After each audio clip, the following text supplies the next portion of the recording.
ഹരി ഓം. വിഷ്ണു സഹസ്രനാമ സ്തോത്രം, ശ്ലോകം 79. സ്വക്ഷസ്വംഗ ശതാനന്ദോ നന്ദിർജ്യോതിർഗണേശ്വര വിചിതാത്മാ അവിധേയാത്മാ സത്കീർത്തിച്ഛിന്ന സംശയ. ഹരി ഓം. ഹരി ഓം. 615 നാമം സ്വക്ഷഃ. സു അക്ഷഃ, സുന്ദരങ്ങളായ ശോഭനങ്ങളായ അക്ഷികളോട് കൂടിയവൻ. ഭഗവാന്റെ കണ്ണുകൾ എപ്പോഴും താമര ഇതളിനോടാണ് ഓമിക്കാറ്.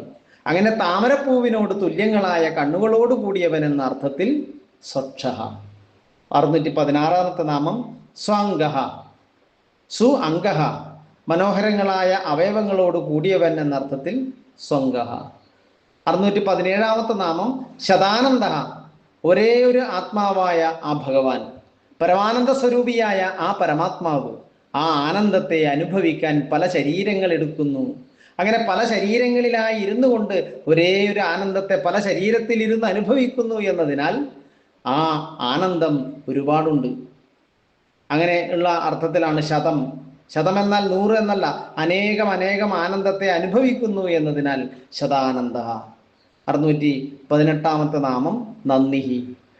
എപ്പോഴും ആനന്ദിക്കുന്ന പരമാനന്ദ സ്വരൂപൻ എന്നർത്ഥം. 619 നാമം ജ്യോതിർഗണേശ്വര. ജ്യോതിർഗണങ്ങൾക്ക് ഈശ്വരനായിട്ടുള്ളവൻ, ഈ ലോകത്തിൻ്റെ ഗതിവിഗതികളെ നിയന്ത്രിക്കുന്ന ജ്യോതിർഗോളങ്ങൾ. ആ ജ്യോതിർഗോളങ്ങൾക്ക് അധീശനാണ് ആര്? ഭഗവാൻ. അതുകൊണ്ട് തന്നെ പലപ്പോഴും ഈ പല ഗ്രഹങ്ങൾ നമ്മെ ബാധിക്കാറുണ്ട്. ജാതകപ്രകാരമൊക്കെ പറയാറുണ്ട് അല്ലേ? അതിന് പരിഹാരമായിട്ട് അതേ ഗ്രഹങ്ങളെ പൂജ ചെയ്ത് നമ്മൾ പ്രീതിപ്പെടുത്തുന്നു. എന്നാൽ യഥാർത്ഥത്തിൽ ആ പരമാത്മാവിൽ മനസ്സ് വെച്ച് എപ്പോഴും ഇരിക്കുകയാണെങ്കിൽ യഥാർത്ഥത്തിൽ ഈ ഗ്രഹങ്ങളുടെ ബാധ പോലും നമ്മളെ അങ്ങനെ ബാധിക്കുകയില്ല എന്നാണ്. കാരണം എല്ലാത്തിൻ്റെയും ഈശനാണ് ഭഗവാൻ. അപ്പോൾ ഒരു സാധാരണ മനുഷ്യനെ ഏത് ഗ്രഹം എങ്ങനെ ബാധിക്കണം എന്ന് തീരുമാനിക്കുന്നത് പോലും ആ ഭഗവാന്റെ ഇച്ഛയാണ്. അപ്പോൾ ഈ മായയിൽ നമ്മൾ അടിമപ്പെട്ടിരിക്കുമ്പോഴാണ് ഈ ഗ്രഹബാധയൊക്കെ നമുക്ക് ഉണ്ടാകുന്നത്. അതേസമയം ആ പരമാത്മാവിനെയാണ് നമ്മൾ ശരണം പ്രാപിക്കുന്നതെങ്കിൽ ആ പരമാത്മാവിനെ പേടിച്ചെന്ന പോലെ ഈ ഗ്രഹങ്ങൾ നമ്മെ ബാധിക്കുകയില്ല. കാരണം ഭഗവാൻ ജ്യോതിർഗണേശ്വരനാണ്. 620 നാമം വിജിതാത്മാ. ആത്മ എന്നാൽ അവനവൻ്റെ ഇന്ദ്രിയങ്ങളെ, മനസ്സിനെ എന്നൊക്കെ അർത്ഥം. ആ ആത്മാവിനെ ജയിച്ചവൻ, ജിതേന്ദ്രിയൻ എന്ന അർത്ഥം. 621 നാമം അവിധേയാത്മാ. ഒരാൾക്കും കീഴടങ്ങാത്ത ആ ഒരു സ്വരൂപത്തോടു കൂടിയവൻ ഭഗവാൻ.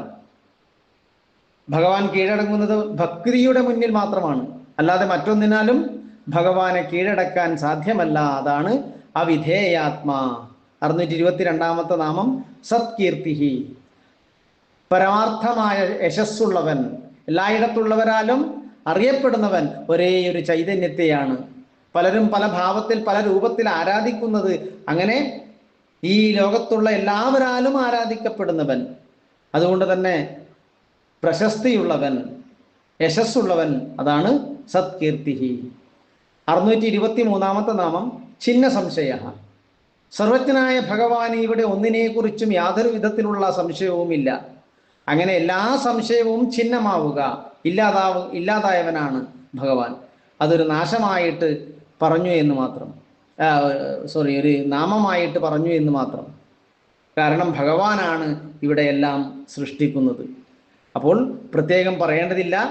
പക്ഷെ ഇത് പറയുന്നത് ഭഗവാനെ സമീപിക്കുമ്പോൾ അല്ലെങ്കിൽ ഭഗവാനോട് അടുക്കുമ്പോൾ നമ്മുടെ ഉള്ളിൽ ഈ പ്രപഞ്ചത്തെക്കുറിച്ചും അല്ലാതെ മറ്റെന്ത് കാര്യങ്ങളെക്കുറിച്ചും ഒരു സംശയമുണ്ടെങ്കിൽ ആ സംശയങ്ങളെ ഭഗവാൻ തീർത്തു തരുന്നു.